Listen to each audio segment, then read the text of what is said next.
Good evening, Lana. This is Sherrod from the Sherrod Show. How are you this evening? Oh, I'm very well, thank you. How are you? I'm good. Thanks for asking, and welcome to the show this evening.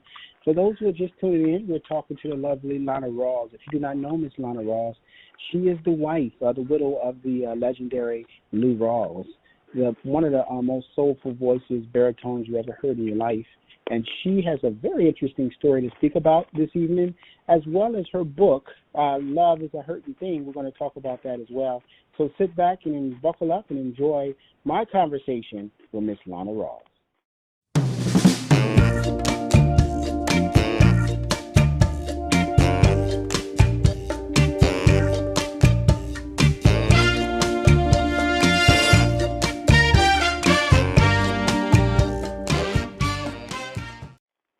So, Lana, you have been in the music industry, affiliated with the music industry for how many years now? Oh, yes, uh-huh. So how many years have you been in the industry, and directly or indirectly, in terms of being affiliated with your husband or some of the artists that you've met over the years? Oh, let's see. B.B. King, Mm-hmm. Bo Diddley, Oh my goodness. and, of course, Sam Cooke Mm-hmm. was a very, very dear friend of ours, Mm-hmm. and Duke Ellington. Oh my goodness. Mm-hmm. So it's He was.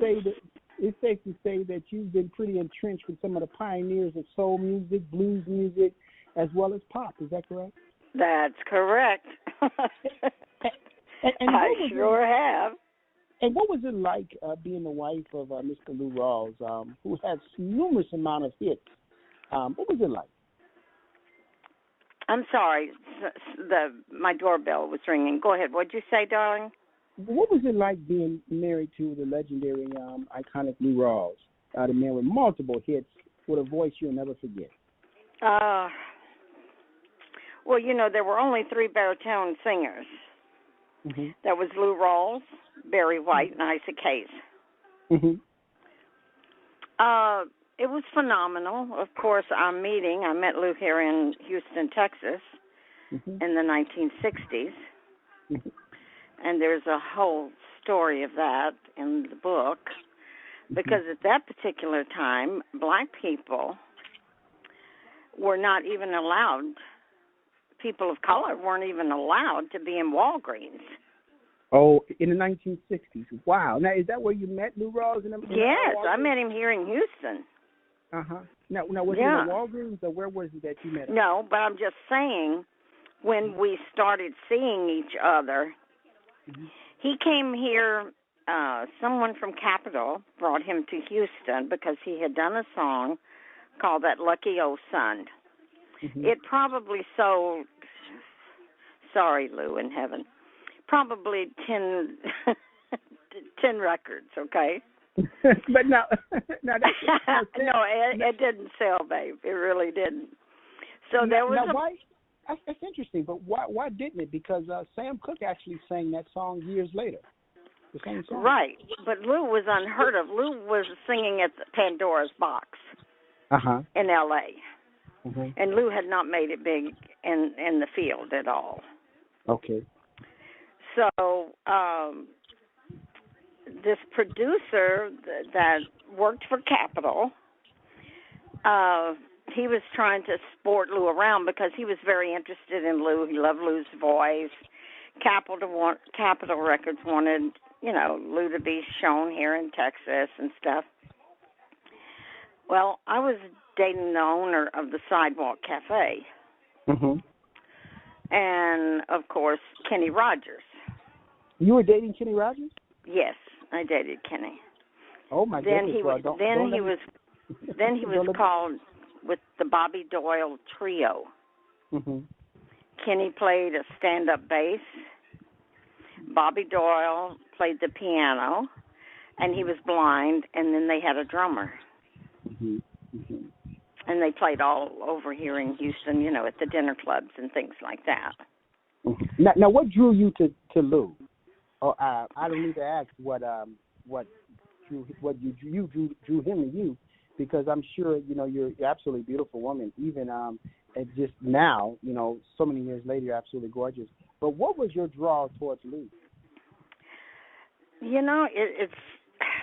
It's hard to say, but this gentleman brought him there to the, it was a dinner club early, and then after hours at 2:00. A lot of the people here in the city would come there and listen to music till 3 or 4 o'clock in the morning with the band.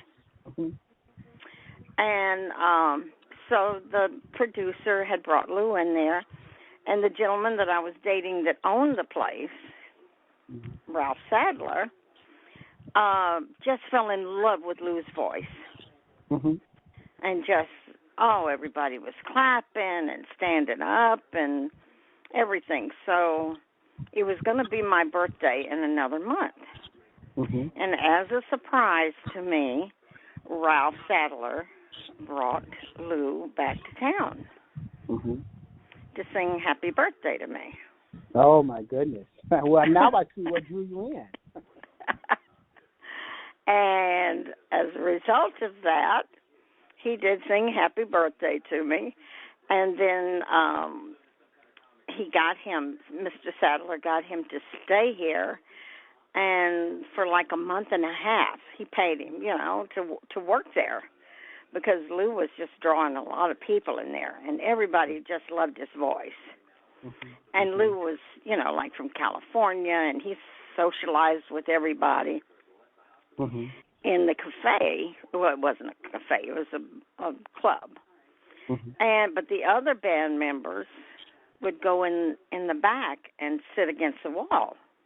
Mm-hmm. But Lou didn't. Lou socialized with everyone, and Mm-hmm. everybody just had great admiration for him and loved Mm-hmm. him and came to see him all the time. And I don't know, one night my dad and I decided to go to a movie, and we saw a movie with Elizabeth Taylor and Richard Widmark or something. And he looks at her, and they're in the sand, and they're talking, and he puts his hand on top of hers, and he tells her he's in love with her. Mm-hmm. And I just found that so romantic. And so when I got back to the sidewalk, Lou was coming around to all the tables and talking, and I had my brother there. He was very young. And it was getting close to Christmas time, so Lou was doing some Christmas songs, too. And my birthday, of course, was in November. I'm a Thanksgiving Day baby. Oh, really? Okay. Yeah, I was born on Thanksgiving Day. Mm-hmm. So, he's just working the room and making the room and everything. And he said, "Oh, well, where were you tonight?" And I said, "Oh, I was out. I went and saw this fabulous movie." And I'm telling him, and I'm talking to the people and everything. And I feel him really looking at me. Mm-hmm. And I start to tell him about the movie. Mm-hmm. And as I'm telling him the story, I'm looking in his eyes, and he's looking in mine. And he put his hand on top of mine. Mm-hmm. And I said, and then Elizabeth Taylor said to him, "I think I love you." Oh, wow. And he looked at me, and he said, "Yes." And he said, "And what did Richard Burton say?" And he said, "I think I love you." Oh, my goodness. That moment? Yes. So it's safe to Yes. say it was love at first sight, huh? Excuse me. You're right. It was. Holy cow. Wow. It really was. And he did. He said, "I think I love you." Now, Lana, a couple of things. Now, what year was this? What year was this? 1960, 59, 58, 60. Mm-hmm. And you felt the same about Lou when he said that? Oh, absolutely. Wow. Wow. Absolutely. There was something about, so it got to the point where I was going to the sidewalk every night, you know.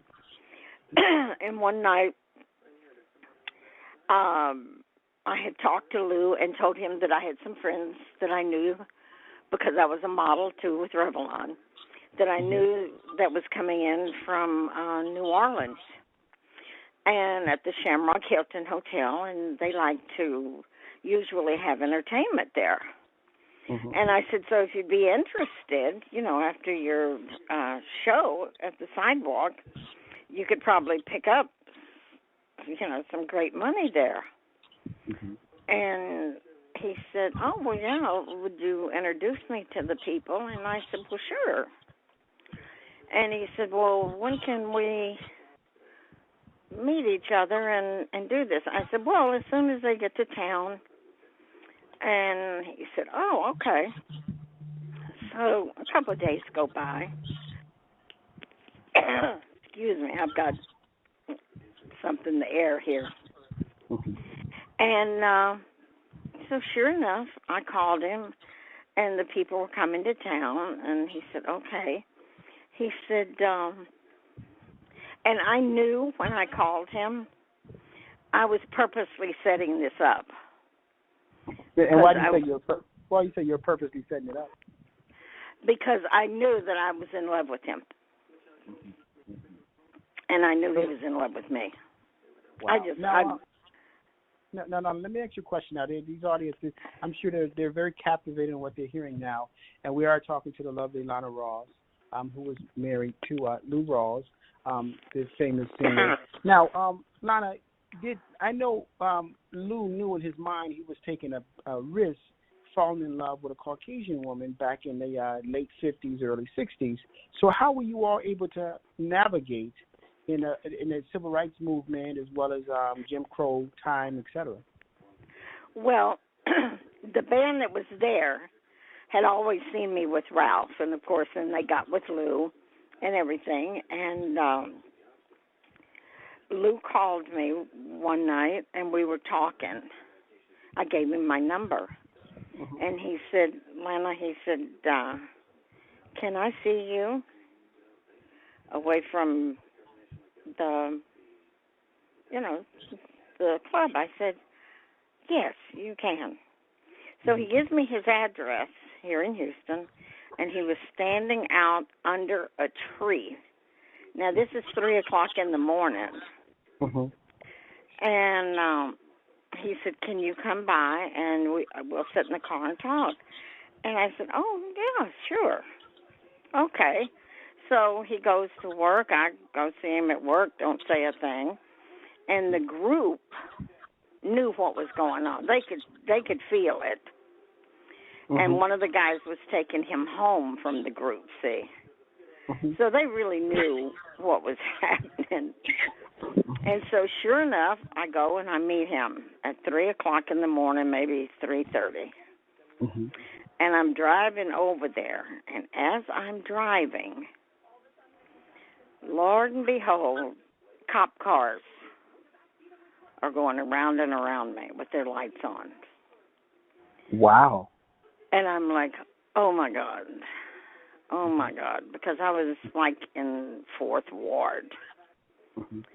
And the cop pulls me over, and he's talking to me, and he said, honey,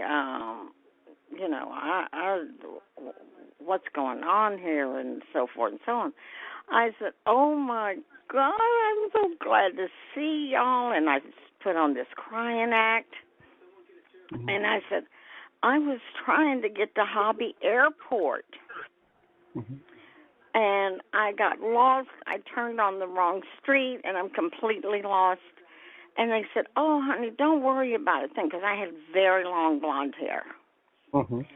And they said, don't you worry about a thing. And I said, oh, okay, are you sure? And they said, yeah, follow us. And I said, oh, okay, thank you so much, and so forth and so on. Guess what? But not. They took me all the way to Hobby Airport. And you were on your way to pick up Lou? Yes. And it was a long ways, you know. Mm-hmm. And they put me in a parking area, walked me into Hobby Airport. Mm-hmm. One of the officers did. And I was saying, you know, y'all don't have to take me all the way there now. I know where I am now. And blah, blah, blah. Oh, no, honey.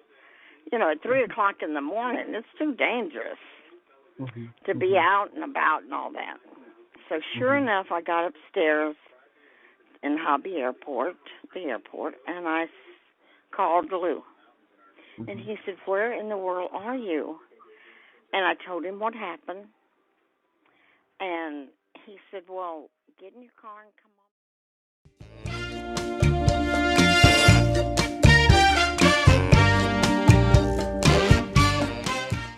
He was renting a room in this lady's rooming house. And I said, oh, Lou, I don't know. I said, I don't know about that. And I said, you know, if they see me again, they're going to stop me, and they're going to know something's up. They're not, you know, they'll know something's happening. You don't get lost in that area all the time. And he said, I don't care. He said, they can bring you to the house here. I don't care. I want to see you. I'm going to see you. And I'm going to fall madly in love with you. And that's what happened? And that's what happened. Now, and I did. I went back, and he was standing out under a tree there in the front yard, and it's dark, of course. He opened up. I was in my mom's Cadillac. He opened up the door. He slid in the front seat, and I had my hand like in the middle of the, you know, the chair there. It was a one-seater. And he put his hand on top of mine, pulled me into his arms, and kissed me like I had never been kissed before. Well, you can tell the man truly, truly loved you, and it shows in so many ways. Now, you all being together, how many years were you all together? Pardon? How many years were you and Lou together? Oh, my God. From then on, we were together. We didn't get married then, but we were together for years. We were married like 20-something years. And it was a struggle. It was hard.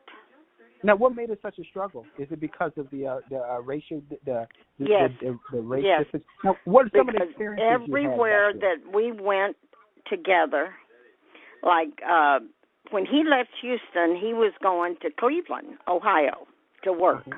When he left, okay, I go to the airport with him. I'm following the van that's taking him to the airport. But prior to that, the big thing was, of course, we were in love. We were romancing. I would put a black wig and put black paint on my face. Oh, my goodness. To go into the motel. Yes, it did. Worked like a charm. Wow. Now, and, of course, I could never come out, you know, unless it was nighttime. So Lou would, the next day on a Sunday, he would go and buy us soul food and everything. We'd sit in the middle of the bed. He'd call his mom. I'd talk to her. She'd talk to me. And then we'd come out at night. Now, when did your dad find out about you all dating, and how did he feel about it? Oh, my God, it was horrible. My mother had made it a point to go over to my apartment. I left all my stuff here in Houston. My clothes, my furniture, everything. And my mother took my brother over to my apartment, and she went through my stuff. And I had 5 pictures of Lou from Capitol Record. And I still have those pictures to this day with his handwriting on it, telling me how much he loved me. Wow. And my mother took those pictures, looked at them, tore them up, burned them, and then put them down the commode. Oh, my goodness. So it's safe to say they did not take it well at all. Not at all. Wow. So I went on to Chicago, to Cleveland to meet with him, and then he got an offer from Capitol or something, and he had to leave, and he left me there with a family that we met there that were Mr. and Mrs. They owned a law company there. And it was wonderful. You know, they had kids and everything, and I stayed with them because Lou had to go on to another date. And we didn't have the money for me to be traveling with him then. And so I stayed with Lois and her husband, Harold, and their kids. And I stayed for a couple of months with them, and then Lou called me and said, I want you to come. We're going to get us a place. And he was still struggling, and I wasn't working because I didn't know anything about Ohio, and it was freezing there. Snow was everywhere. Yeah, I know that was a cultural shock coming from Houston. Oh, you better believe it, baby, because it does not snow in Houston, Texas. Now, Lana, now let's switch gears for a minute. We can come back to this.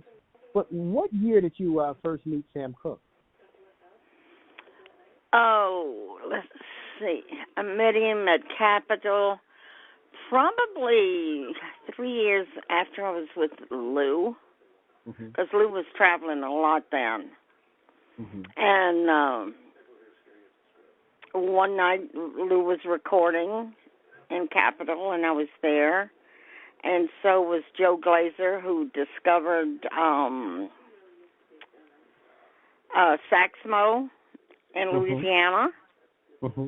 And we were, you know, I was sitting around in there with Bob Glazer and all of them.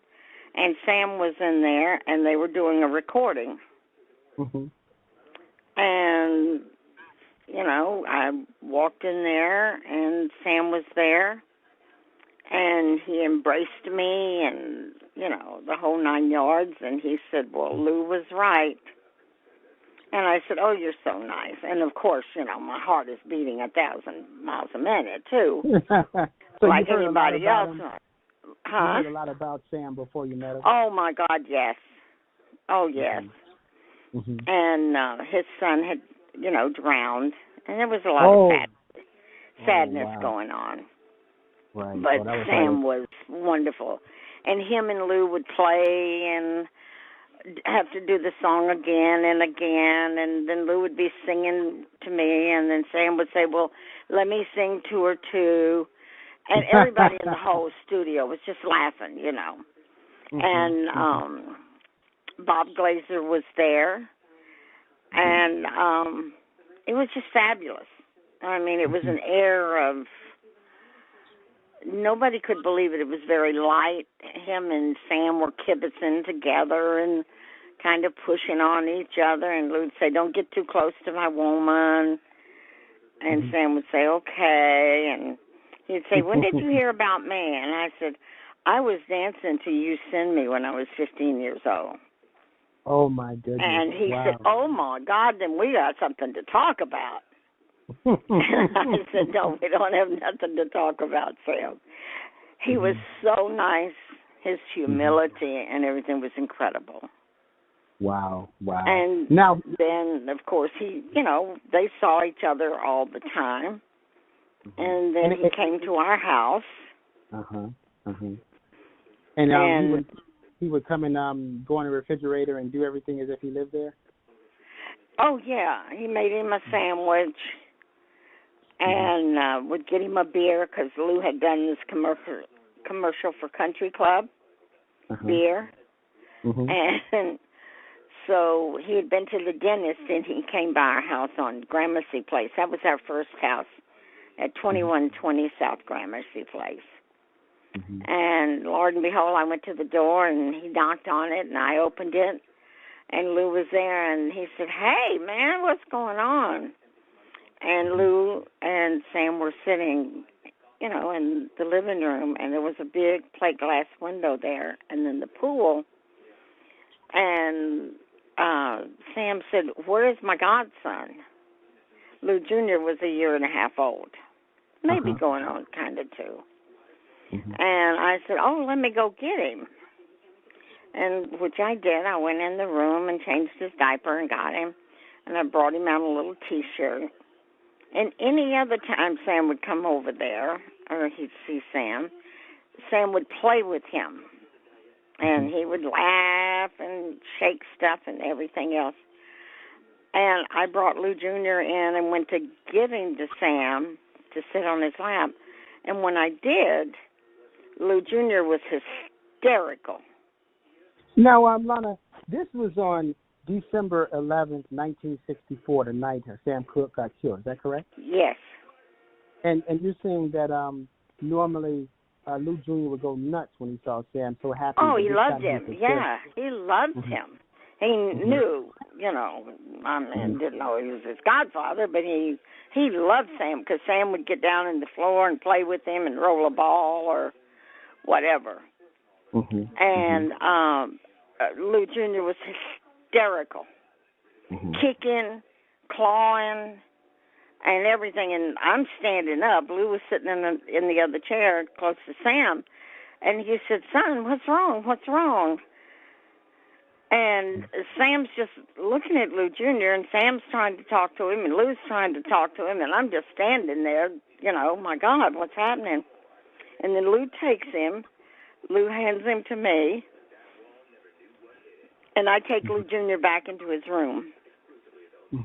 And Lou and I, that we had talked to Sam, and the next night we were going to go to Redondo Beach, Barbara, his wife, Sam, Lou and I, and we were going to go see Les McCann, because Les McCann plays and Lou Rawls sings. That was Lou's first album. Wow. Now, let me ask you a question, Anna, before you go on, because I want my audience to really grasp what you're saying. Now, Sam, when Sam came over, did he want Lou to go out with him that night, or was because many accounts say that Lou regretted not going out with Sam because he stayed home with you to get ready for the next day. But yes, that's true. And we were so shocked with Lou Jr. that Lou told him no too. Because we started taking Lou Jr.'s fever and everything else, and Sam was going to Martoni's. Right. And Lou had said, "Man, if I can get my child, see if there's something wrong with him or whatever, don't worry, I can catch up with you if I decide to come." And so Sam told him where he was going to be, so forth and so on. And after Sam left and we got Lou Jr. down and everything, and the sitter had come, and Lou said, "You know what, there is a great movie, and I can't even remember it right now. But he said, I want you to see it, babe." And it was about an interracial couple and so forth and so on. And we went to the movie. And he said, "I don't want to go to Martoni's. I'm in a club all the time. I want to be with you." And I said, "Okay, babe, whatever you say." And as we're driving home, I'll never forget it, at 12 o'clock, I looked at Lou and I said, "I wonder what Sam is doing right now." And he said, "Oh, I don't know. He's, probably at the Whiskey Go-Go," which he was. And he said, he'll be getting home pretty soon. And so we got home and, we had a snack and we went to bed. And then we got a call at 3 o'clock in the morning, probably, between 3 and 4. And Lou was sound asleep, so I reached over Lou to get the phone. And it was Lou's mother, Evelyn, because she was listening to the radio or one of her friends called her, or something to that effect, and had told her Sam was dead. And she was crying hysterically. And I'm like, Evelyn, what's wrong? What's wrong? What's wrong? And she said, Lana, Lana, and she's screaming. And she said, Sam is dead. And I'm numb. I you know, just like you're talking to me now, and somebody tells you in a few hours I'm dead. But I mean, we were in his presence. Right. Right. And Lou said, who's on the phone, babe? Move over, because I was pushing on him. And I said, Lou, wake up, wake up, wake up. And he did. And he said, what is wrong? Who was that? And I said, it was your mom. And I went on to, you know, tell him, and my God, he got big tears in his eyes and everything. And we were getting calls to go to Sam's house. And did you all go? Yes, of course. Yeah, we got up and we went. And when we got to his home in Las Vegas,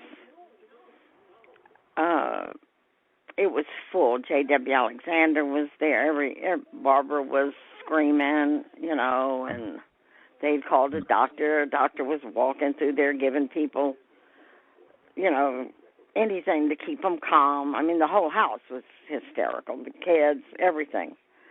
Now, this is about 4 in the morning now, Lana? Yes. Now, when you went there, when you and Lou went there, and you were questioning what happened, what was the account that they gave you on what happened? They didn't give me an account.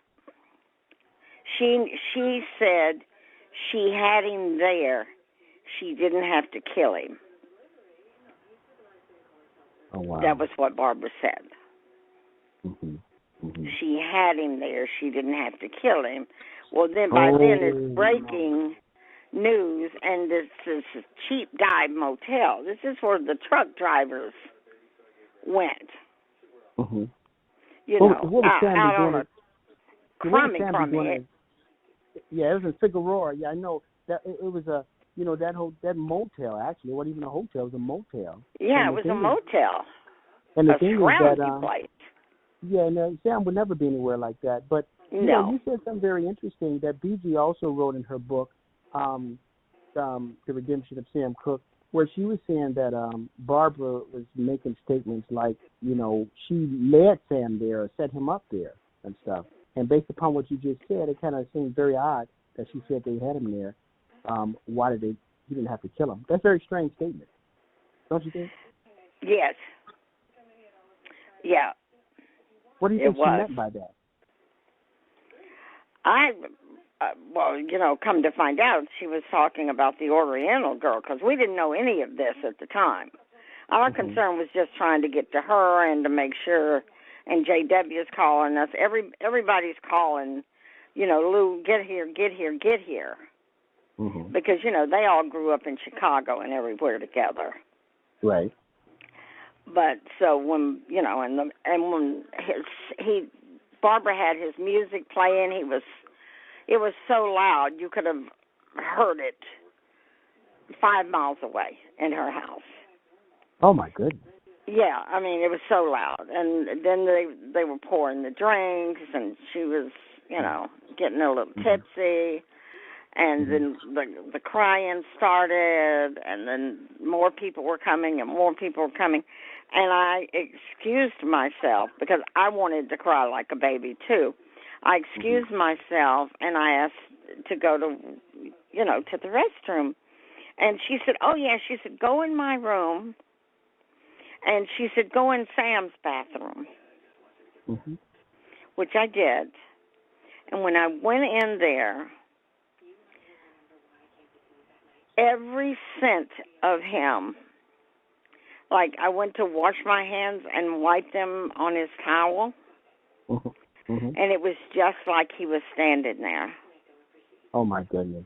His body aroma, for he had just showered and used that towel.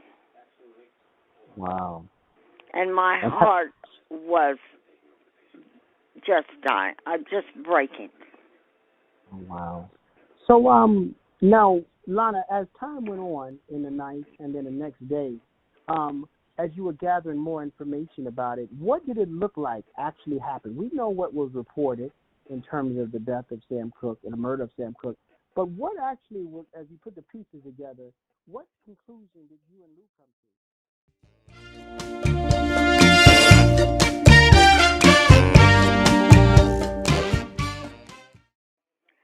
Well, Lou knew some people that talked to him at Martoni's or didn't talk to him at Martoni's because Lou was having to get ready to go back out on the road. And who said, there were so many stories going around at that point. There really was.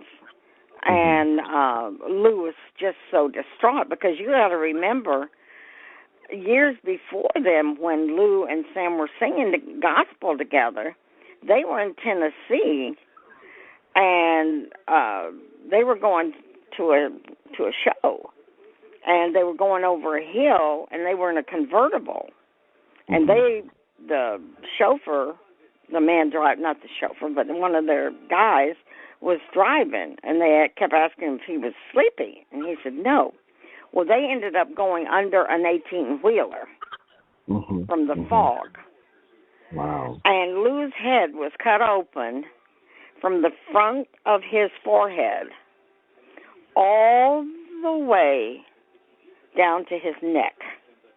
Wow. His brains were laying in the highway in Tennessee. Holy Sam was sitting in the front seat, and Sam only got a speck of glass in his eye. And in fact, in the book, I had that picture of Sam. So it's in the book. Wow. Now speaking of the book, ladies and gentlemen, for those who are just tuning in, we're talking to the lovely Lana Rawls, the widow of the late, great Lou Rawls. And she's written a book. You've got to purchase the book. It is posting on your screen right now, ladies and gentlemen. This is the book. It's called Love is a Hurting Thing. It's available on Amazon. It's available on Kindle. Wherever any fine books are sold, this is where the book is available, and Lana is bearing her heart and soul. Kind of giving snippets about some of the context that is in the book. How much is the book going for, Lana? What can it there's 19 chapters in the book concerning Duke Ellington, too, because Sam was Luana's godfather, and Duke Ellington was Luana's godfather. Oh, wow. Oh, wow. Yeah. And when I was pregnant with Luana and we were in New York at the Waldorf Astoria, Duke Ellington, his little guy that used to drive him around, we were eating pistachio ice cream and sausages with my big belly, sitting out in a sequin gown, and Lou was eating it too. Wow. Now, aside from your husband, Lou Rawls, who was one of the most fascinating people you've ever met, being affiliated with that industry? Oh, yeah. So many people. Is anyone stand out in your mind that stands out as one of the most fascinating? It sounds like Sam Cooke was one of them. Sam Cooke, Duke Ellington was unbelievable. Well, that was during Pat Nixon and President Nixon. It was his birthday. It was Duke Ellington's birthday, and we were invited to his birthday party. And every black entertainer that was prominent, Joe Williams, everybody was there. It was even in Jet Magazine, pages and pages of all of us arriving at the White House. And the reason they had it at the White House is because Duke Ellington's grandfather helped build the White House. He was a slave. Oh, my goodness. Wow. Yeah. Wow. Now, that is amazing stuff you're telling us, and this is also in your book as well, Lana? Yes. All of it is in the book and so much more. There's 150 pictures in the book. Rare, never seen before pictures, ladies and gentlemen, mind you. You've seen a lot of pictures of Lou Rawls, but you've never seen some of these pictures. But you've never seen these. Correct. Now, Now, Lana, during the civil rights movement in the 60s, let's say right after the assassination of John F. Kennedy, how was it for you being a young Caucasian woman dating an African-American man, married to an African-American man? How was it in the household, and how was it among your peers during that time? Around in the household, because we lived in Baldwin Hills then. That's Red Fox was our neighbor up at the top. Johnny Guitar Watson was our neighbor on the same street. And Ray Charles and Della was right across the street. And Della Charles loved Lou Rawls. Mm-hmm. And, there was just so much. So when I would travel with Lou, especially when I first started, when I would go to the restrooms, I would have young ladies in there that knew how to fight and work with knives and things, jam me in those bathrooms. Mm-hmm. And after I would be gone for a certain length of time, Lou would go and get somebody and send them in there. And I got stabbed several times. Are you serious? Really? Oh, yes. Yes. Just for being his wife? Just for being with him. They didn't know if I was his wife. I could have been his woman, whatever you want to say. Wow. And they used to gang up on me all the time.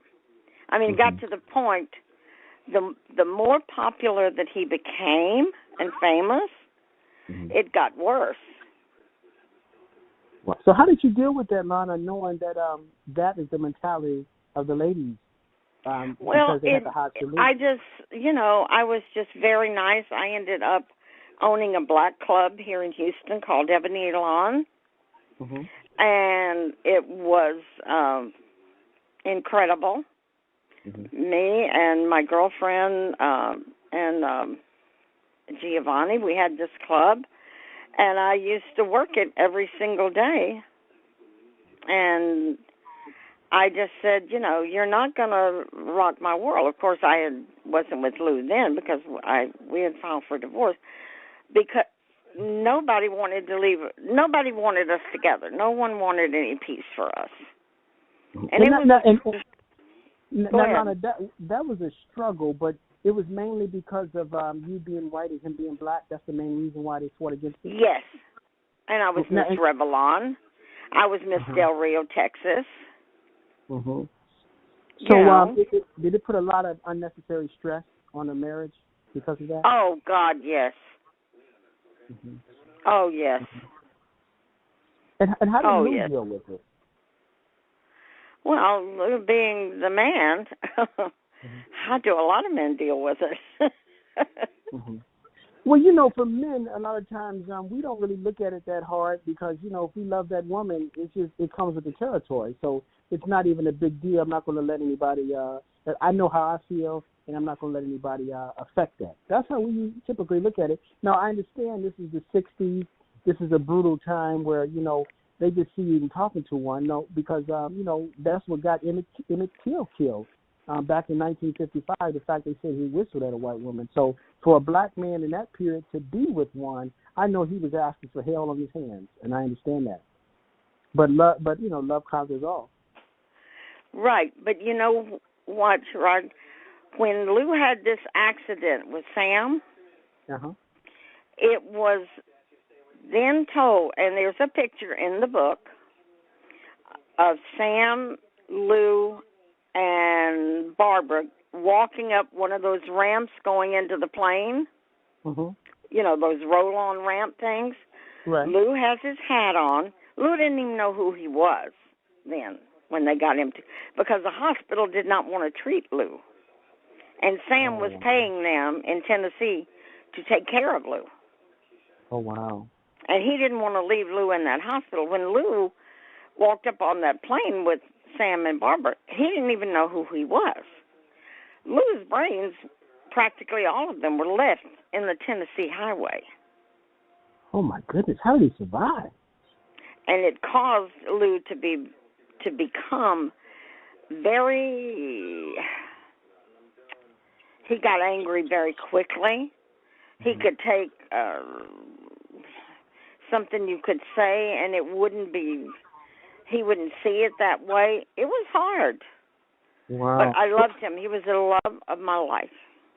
Wow. And I cry about him to this day. I was with him, even though we were divorced and had been divorced, Lou and I still saw each other, even though he had another wife.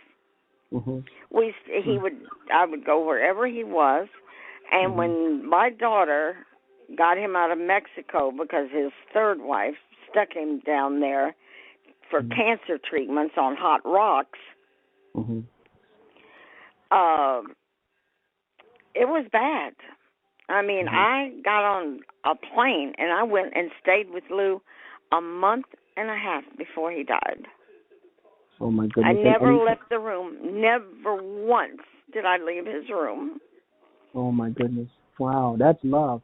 That's love. That's love, now, baby. That is truly love. Now, Lana, once, and I want to say this, I'm thoroughly, I hope everybody who's listening, this is a wonderful, wonderful lady. Iconic figure, the widow of the legendary Lou Rawls on the Sherrod Show this evening. Now, Lana, many accounts say that after Sam Cooke had gotten murdered, Lou was so shaken that he began to drink heavily. Is that true? Yes. And what led to that? Is that because he was concerned that it was going to happen to him, or what was his perspective that led to that? I think truly what it was the accident that they had in Nashville. And come to find out, I know someone that has a terrible head injury, and I've talked with doctors, and they said the same thing. You can't put your brains back in your head the way you're born. You see what I'm saying? Right. And his were picked up with a shovel. Oh, my goodness. That is horrendous. I can't even imagine, even seeing something like that, let alone having to, go through that. I'm sure it was hours and hours of surgery in order to get him back to normal. Right, and he got, a lot of times, I mean, especially if you sit off and you're doing some drugs with people, and, that's what the entertainment business kind of, you're there, do you take part? Who knows? But I know for Lou, so much of it was from his head accident. And I found that out through many, many doctors. Now, many. So this accident happened in 1962 or 63? The accident, oh, goodness.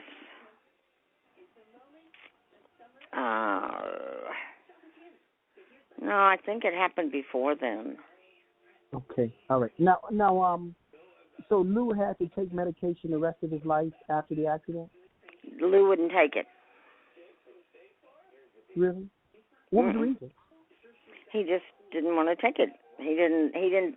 Lou took no kind of pills. I mean, maybe a few vitamins, but that was it. He wasn't a pill head. So it probably gave him massive headaches throughout, periodically, huh? Yeah. Now, Lana, we'll spend a few minutes talking about an individual that many people know, more infamous than he is famous. What was the year that you met Alan Klein? Oh, man. Oh, golly. I don't know. I'd really have to go back to the book because we're getting ready to put together another thing. And I'm working on that, too. But what was your impressions when you first met him? Oh, goodness.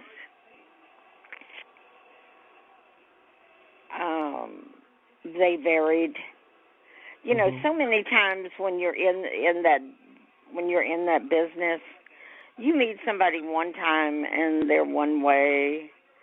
You meet somebody the next time and they're another way.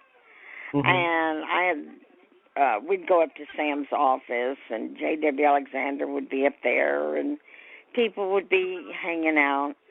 I really didn't care for him too much. Mhm. I don't know, I just got a very funny feeling being around him. Mm. And he was a talker. He would just talk. You know, he could tell you probably anything in the world. Mhm. Mhm. Mhm. And you know, living that life. Let me tell you something. And I'm sure you know this. It's the hardest thing in the world. It's glamorous. It's wonderful. You got all the women you can handle standing outside the dressing room, wanting to do anything you want to do. The drugs, the lies, I had 2 women try to kill my son.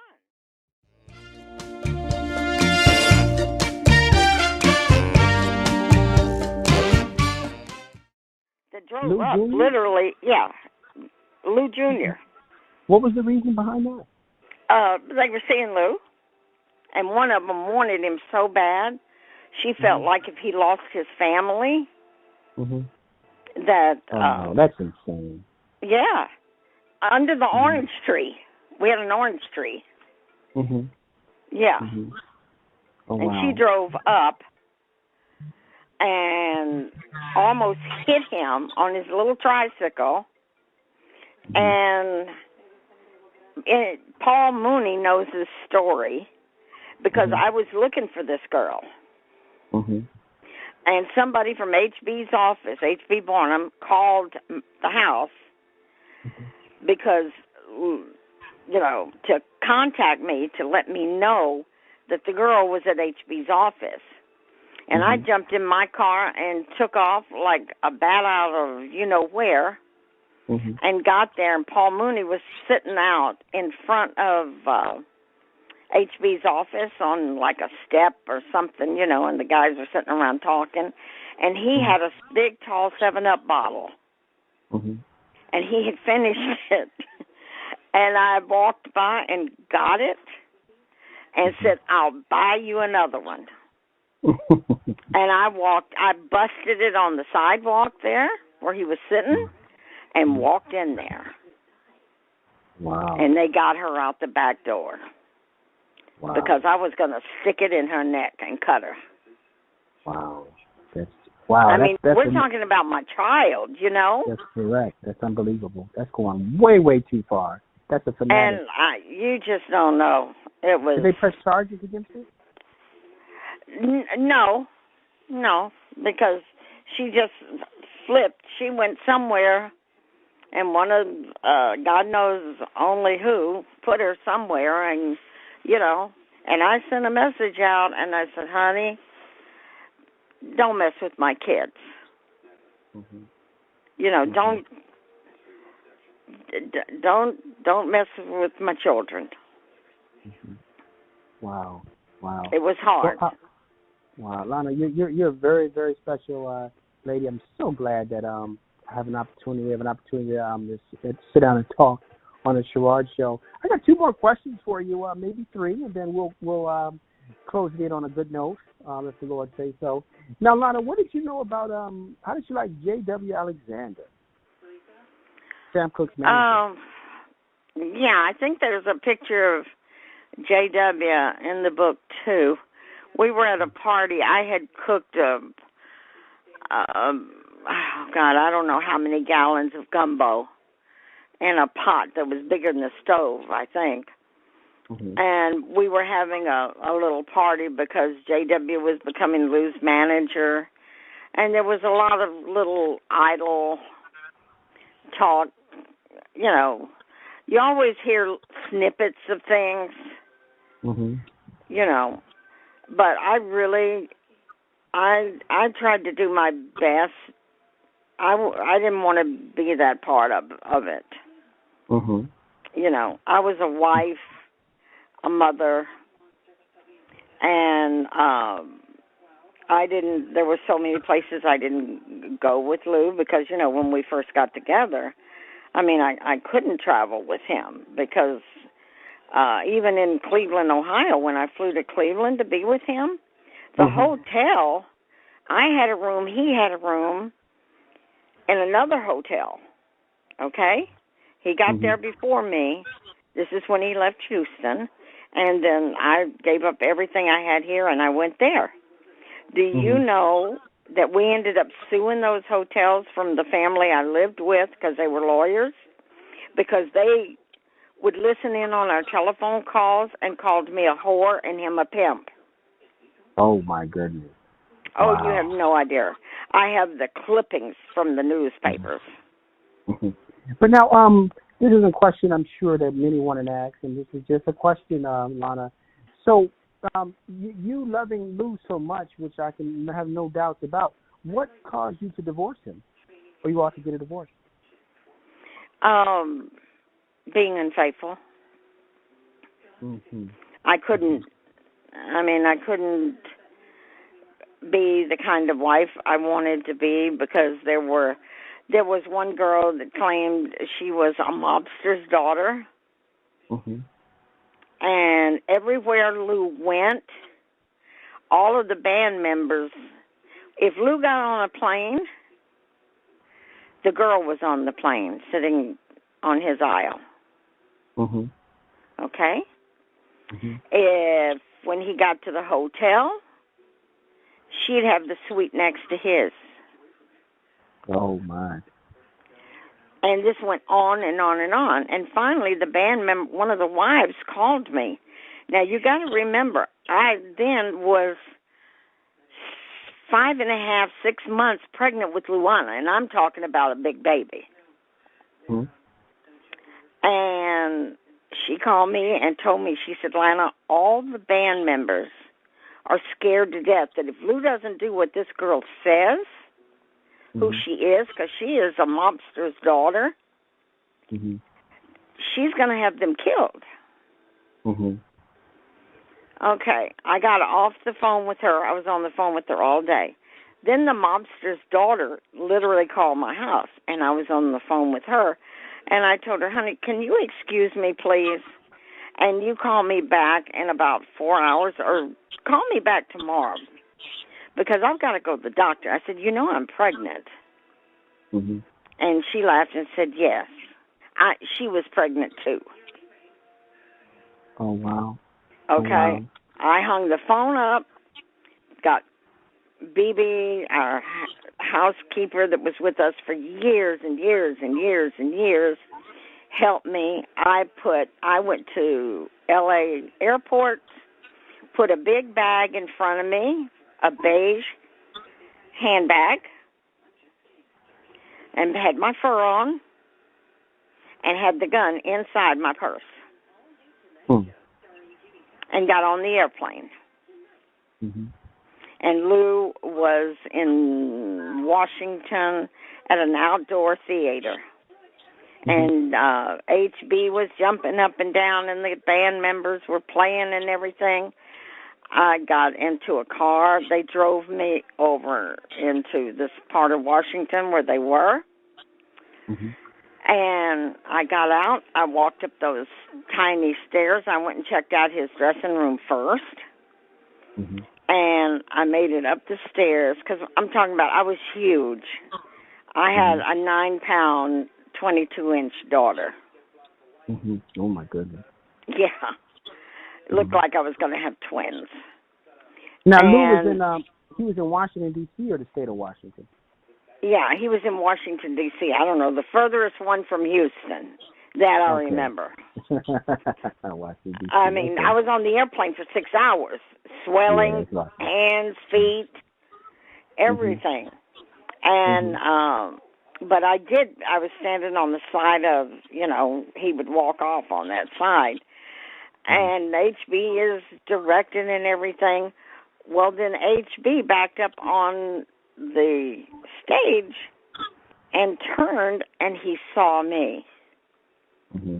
And when he saw me, he kind of moved back into the band area. And then some of the guys, HB was telling them, man, look to the right, Lana's over there. And they knew, how could I get there? You know, you couldn't fly then. They wouldn't allow you to fly. But I pulled it off so well. And then Lou was trying to get down front and was, you know, being his wonderful self. But there were 3 seats that were empty on that front row. And I figured those were her seats. So the band kind of gets off kilter on one of his songs or something, so he begins to back up to see what's going on. And when he does, HB, or one of the band members, is saying, man, look to your left over there. It's Lana. And so Lou was joking, and he said, man, y'all are crazy. Now, he's on stage. And sure enough, he looked over there, and he saw me. And he went to the front of the stage. Because I had a gun in my purse. You were going to shoot Lou or the lady? No, I was going to shoot the lady. Oh, wow. So what did Lou, did Lou stop the music? And so Lou just ends up closing down the show, you know, maybe doing one song or another half a song, his closing songs, and HB's getting off they're all scrambling. So we get in the ride to go to the hotel, this gorgeous hotel we're staying in, and he looks at me and he said, how did you get here? I said, on the airplane. On the airplane. I said, your woman is calling the house. And I'm getting ready to go into labor pretty soon, and I don't need this.